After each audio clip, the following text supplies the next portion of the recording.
Fox News alert, we just got a peek inside Obama's black book, and it turns out Barack knew the Russia hoax was a hoax all along, but pushed it anyway to sabotage the Trump presidency. DNI Tulsi Gabbard declassifying pages and pages of documents, showing Obama's intel guys briefed him just weeks after the 2016 election that the Russians didn't actually sway the election. Quote, we assessed that Russian and criminal actors did not impact the recent U.S. election results. Criminal activity also failed to reach the scale and sophistication necessary to change election outcomes. That's Jesse Waters dropping the hammer on Fox News that Obama knew the RussiaGate hoax was fake and pushed it anyway. That's what we're finding out now from declassified documents. And just as that story explodes, the Wall Street Journal conveniently runs a sloppy hit piece tying Trump to Epstein with a cartoon and anonymous sources. Welcome to Nerk News, I'm Nerkish, and it looks like the media's gas tank of credibility just caught fire, because right as evidence comes out that Obama directed intel agencies to spin up fake RussiaGate reports, suddenly we get a sketchy, anonymously sourced Epstein-Trump smear dumped into the headlines. It's all distraction, and Trump is suing. So let's walk through what's actually going on. But Obama just couldn't accept that. So he and his staff instructed intel agencies to cook up new reports to support Russia collusion. Quote, after the meetings, Clapper's executive assistant emailed intelligence community leaders, tasking them to create a new intelligence community assessment per the president's request that detailed the tools Moscow used and actions it took to influence the 2016 election. Tulsi Gabbard described what she found as a conspiracy to subvert the will of the American people. And she says the people involved should be prosecuted and has made a criminal referral to the Department of Justice. We knew Hillary created the dossier, and now we have proof that Barack was calling the shots and the documents to prove it.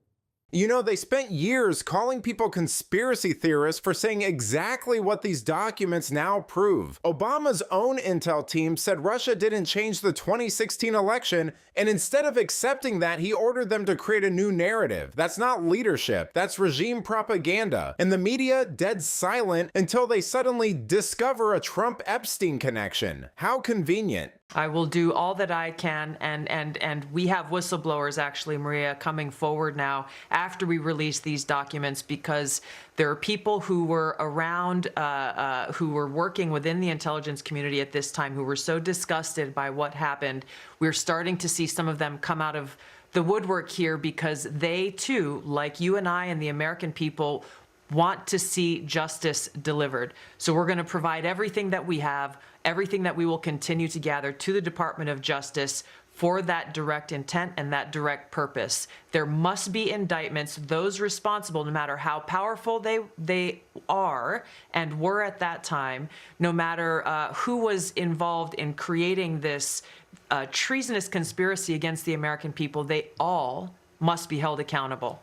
In my view, we have the evidence to be able to move forward and bring about justice, yes, to prosecute and indict those responsible. I mean, Tulsi's not pulling punches here. She's not just calling it unethical, she's calling it criminal. A sitting president using federal agencies to frame his political rival, that's third world garbage. But now that it's unraveling, the media suddenly gets brave and says, actually, here's a sketch on a napkin with no credible source. The Journal admits they never saw the sketch. No image, no physical note, just an unnamed source who said, yeah, I saw it once, kind of looked like Trump's handwriting, and to cover their tracks, they quote another source who says it didn't, which apparently passes for journalism now. This is exactly how RussiaGate started, anonymous intel officials whispering to media outlets who were all too happy to play stenographer. So Trump sues, not a statement, not a denial, a full-on lawsuit, because they're not even pretending anymore. The narrative collapsed, the RussiaGate puppeteers are exposed, and the media's only move left is Epstein fan fiction. But this time, Trump's not playing their game, he's flipping the table.